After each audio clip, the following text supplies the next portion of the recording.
Good afternoon, everyone. June, a time for camping. Summer begins. Finland snows. Alaska snow. Hunters rescued from the sea ice off of Alaska.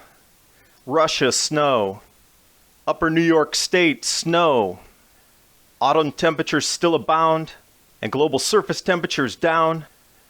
As well, the lower tropospheric temperatures down 1.6 degrees from April. This cannot be the warmest year ever. As you can clearly see, it is going down with La Nina. The grand solar minimum starts in here. Still using the fireplaces in central Pennsylvania because it's so cool outside.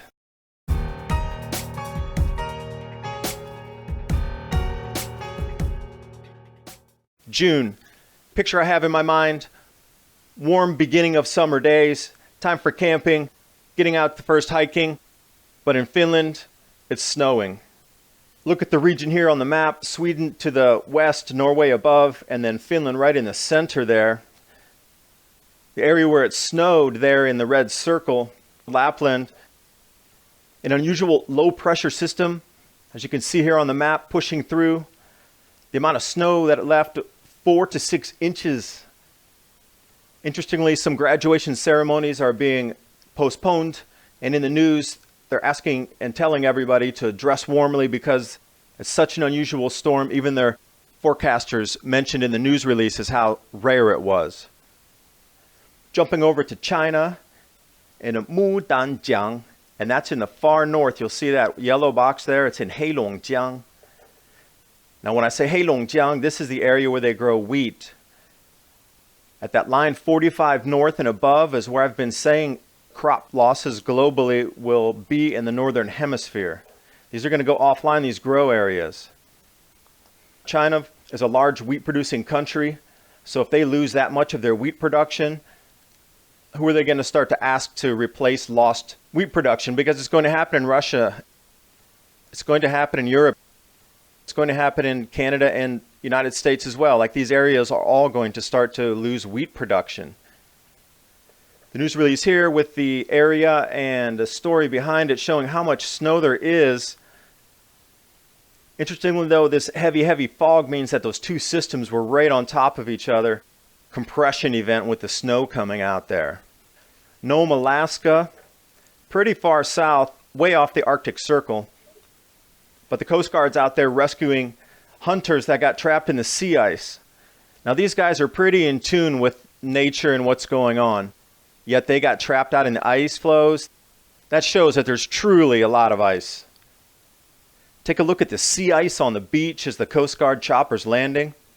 All this talk of the warmest year ever and there's no sea ice and it's all melting. Why is there this much ice this far south? And that is at the edge of the Arctic Circle. If it's really melting that much, there should be absolutely no sea ice down here, and these guys shouldn't be getting trapped. And there should not be ice up on the beach. That's not crystals of ice. Those are small icebergs. Jumping over to cryosphere. Still looks like a lot of ice to me. That's my own opinion, though. And some of these temperature charts coming out, the all white is the sea ice. But notice directly on the line where the ice is, it just suddenly jumps up 6 degrees C temperature difference in the water there. I just don't know how that's possible, where you go right from a 0 C and then right next to it it's 6 C warmer. How's that possible? Is there no blending area there? 4 to 8 inches forecast snow in the same area in Alaska. You can see on the temperature map here. We'll jump over to the Adirondacks. It's in the northeast New York State area in the teal. Snow forecast in June. It's certainly not normal. Taking a look at the 500 millibar chart here, you can clearly see where that low is coming down with the red and the yellow line. And they nailed it though. Weather Service got it. Exactly 2 to 3 inches of snow. Wherever you see blue there, it snowed on that map. Speaking of snow, in June, those record 100-year flood storms that came through all the way from West Australia crossing over to New Zealand. Look how much snow it left, as well as the record floods in the 100-year level. Northeast U.S. temperatures, much like late fall. Not really sure when the heat's coming back. 20 degrees Fahrenheit below normal temperatures. And then we jump over to Russia, and they received another 4 to 6 inches of snow the first days of June. This event was from June 1st to June 4th. That snow just has an unusual look to it. And you can see why some of these snow events are happening. We're looking at the ground surface temperatures. You can see a decline that matches right up with the lower tropospheric temperature measurements, down 1.6 degrees from April. If you hear the warmest year ever, it can't be, because these are the same satellites they're using to give that news. So University of Huntsville, Alabama, that's the one they're always quoting for the warmest year ever. So I'm going to use the same information and say it's not the warmest year ever now, it can't be, and when they say it, direct them back to this very satellite data set right here. It's so cold, in fact, in central Pennsylvania, they're still using their fireplaces. Thanks for watching. Hope you got something out of the video. It's really starting to show that the areas where we grow our wheat are starting to cool.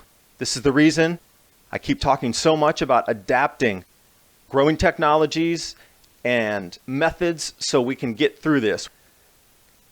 Please remember to pass this through your social media, and if you have a chance, jump over to Patreon. You can support my work if you like what I do.